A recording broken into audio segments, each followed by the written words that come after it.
तो दोस्तों आज हो गया 17 मई 2022 यूपी समेत देश दुनिया की सभी ताज़ा बड़ी खबरें लेके आए सिर्फ आपके लिए। चलिए फटाफट खबर शुरू करते हैं। उससे पहले चैनल को अब तक सब्सक्राइब ना किया हो तो फटाफट चैनल को सब्सक्राइब कर दें, लाइक कर दें, शेयर कर दें ताकि इसी तरह की खबर आप हर रोज देख सके। चलिए शुरू करते हैं आज की पहली बड़ी खबर। केंद्र सरकार ने मंगलवार को गेहूं के निर्यात पर लगे बैन में कुछ ढील देने की घोषणा की है। इसमें कहा गया है कि जहां कहीं भी गेहूं के खेप को जांच के लिए सीमा शुल्क विभाग को सौंप दिया गया है और 13 मई को या उससे पहले उनके सिस्टम में उन खेपों को पंजीकृत कर लिया गया है, उन्हें निर्यात के लिए अनुमति दी जाएगी।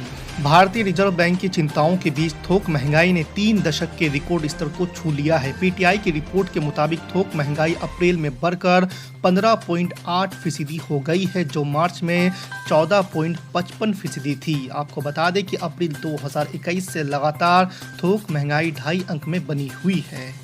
हरिद्वार हेट स्पीच मामले में वसीम रिजवी को मिली राहत, सुप्रीम कोर्ट ने दी अंतरिम जमानत। जी हां, आपको बता दें कि हरिद्वार हेट स्पीच मामले में जितेंद्र नारायण सिंह त्यागी को सुप्रीम कोर्ट से अंतरिम जमानत मिल गई है। आपको बता दें कि वसीम रिजवी ने धर्म परिवर्तन करने के बाद अपना नाम जितेंद्र नारायण सिंह त्यागी रख लिया था। वो उत्तर प्रदेश शिया वक्फ बोर्ड के चेयरमैन भी रह चुके हैं। आपको बता दें कि हरिद्वार धर्म संसद में भड़काऊ भाषण देने के आरोप में उन्हें गिरफ्तार किया गया था। राजस्थान के उदयपुर में चिंतन शिविर खत्म होने के बाद सोमवार को कांग्रेस नेता राहुल गांधी डूंगरपुर जिले में स्थित आदिवासियों के पवित्र स्थल बनेश्वर धाम पहुंचे। राहुल गांधी ने यहां रैली को संबोधित करते हुए कहा है कि बीजेपी आदिवासियों को कुचल रही है, वो आदिवासियों की पहचान मिटाना चाहती है, मगर कांग्रेस पार्टी ऐसा होने नहीं देगी। कांग्रेस ने आदिवासियों की पहचान के लिए जल, जमीन, जंगल की रक्षा के लिए कानून बनाया था, ऐसा राहुल गांधी ने कहा है। बिहार के मुख्यमंत्री नीतीश कुमार ने कहा है कि बिहार में जातीय जनगणना कराने को लेकर जल्द ही वो सभी दलों की बैठक बुलाएंगे। बैठक में सबकी राय लेकर एक आम निर्णय लिया जाएगा। इसके बाद कैबिनेट से मंजूरी लेने के बाद बिहार में जातीय जनगणना शुरू होगी। आपको बता दें कि सीएम नीतीश कुमार ने कहा है कि जातीय जनगणना को लेकर अंदरूनी तौर पर वे भी सारी चीजों को देख रहे हैं और नियम बनाकर बहुत जल्दी जातीय जनगणना के लिए काम शुरू कर दिया जाएगा। प्रधानमंत्री नरेंद्र मोदी नेपाल के लुम्बिनी से लौटने के बाद सोमवार को देर शाम लखनऊ पहुंचे। यहाँ उन्होंने मुख्यमंत्री आवास पर मंत्रियों को सुशासन का पाठ पढ़ाया और उनके साथ रात्रि भोज किया। आपको बता दें कि पीएम मोदी ने इस दौरान मंत्रियों को जनता के कामों को सर्वोपरि रखने की नसीहत दी।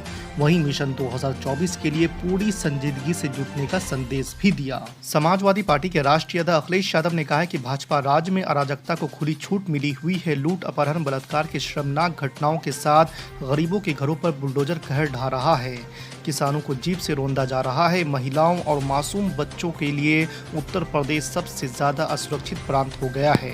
वाराणसी में काशी विश्वनाथ मंदिर से सटी ज्ञानवापी मस्जिद में स्थित वजू खाना को सोमवार की शाम सील कर दिया गया है। इसी वजू खाना में हिंदू पक्ष ने शिवलिंग होने का दावा कोर्ट में किया था।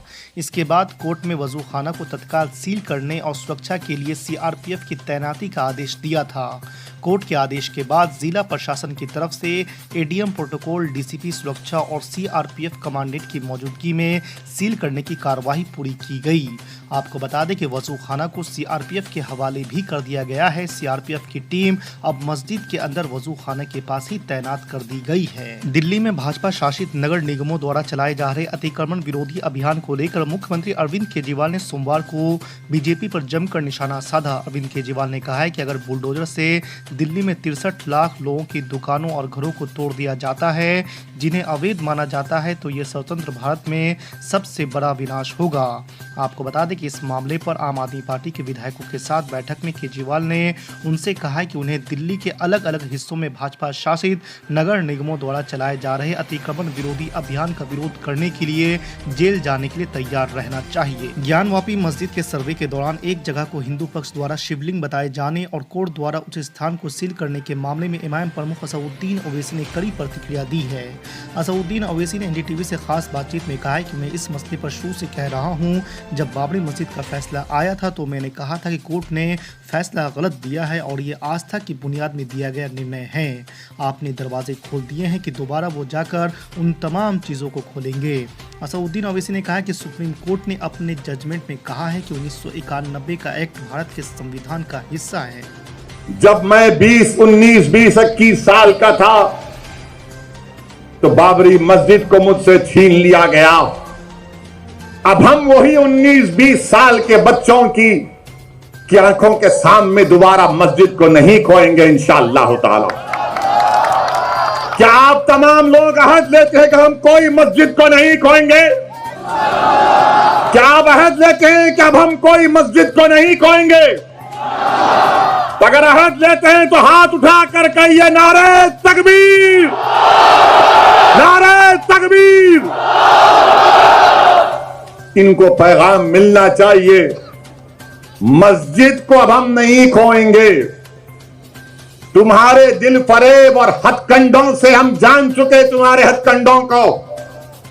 और अल्लाह के रसूल सल्लल्लाहु अलैहि वसल्लम का हदीस शरीफ है कि मोमिन वो है जो 2 बार एक सुराख से नहीं डसा जाता। अब हम दोबारा नहीं इनको डसने देंगे। मस्जिद है और रहेगी इंशाअल्लाह ताला सुबह क़यामत तक। ज्ञानवापी मस्जिद मस्जिद थी और जब तक अल्लाह दुनिया को कायम रखेगा मस्जिद रहेगी इंशाअल्लाह ताला। और हमारा काम यह है कि हम अपने मस्जिदों को आबाद रखें। हमारी भी जिम्मेदारी है कि रमजान हो गया तो मस्जिद के दरो दीवार तरसती है कि कहां गए वो लोग जो रमजान के 30 दिन अल्लाह के घर में आकर सर्वसजूद हो रहे थे। तो याद रखो, मस्जिदों की हिफाजत पहले हमको अपनी महल्लों की मस्जिदों को आबाद रख के रखना।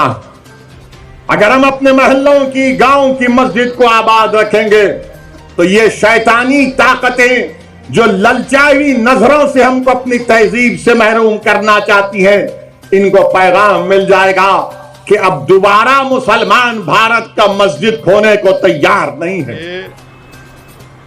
देश में गेहूं का शॉर्टेज है, मगर कौन जिम्मेदार है? औरंगजेब जिम्मेदार है। देश में कोयला नहीं है, कौन जिम्मेदार है? बाबर जिम्मेदार है। देश में अनएम्प्लॉयमेंट नहीं है, कौन जिम्मेदार है? शाहजहां जिम्मेदार है। सबके लिए मुगल जिम्मेदार है ना, मोदी जी तो जिम्मेदार ही नहीं है। ये मोदी सरकार शॉर्टेज सरकार है। ये तो ना कोयला है, ना गेहूं है, ना रोजगार है। कीमतें आसमान को छू रही हैं और रुपया गिरते जा रहा है। तो शॉर्टेज सरकार बोलना चाहिए उसको। तो ताजमहल क्या है भाई? इतने साल के बाद हाई कोर्ट ने क्या कहा? देखिए, अभी मैडम का सवाल था। हाई कोर्ट में 2 जजेस ने कहा कि अब तुम कल बोलोगे हमारे चैम्बर में क्या हो रहा देखना चाह रहे हैं, उसको खारिज कर दिया। लोअर कोर्ट बोलता है नहीं, नीचे आके देख। अब बताइए, हाई कोर्ट में बोल रहा है ये। अच्छा, इनको अभी क्यों ख्याल आया ताजमहल में ये है? ये समझ में नहीं आया। मेरे को लगता है कि वो जो नीचे जाना चाहते हैं ना, वो देखना चाह रहे हैं, बुरा मत मानिए, जोक कर रहा हूँ, कि नरेंद्र भाई मोदी की डिग्री कहीं ना मिल जाए उसमें। एंटायर पॉलिटिकल साइड डिग्री जो नहीं मिलती है उसको देख रहे हैं शायद कि भाई शायद वहां पर मिल जाए।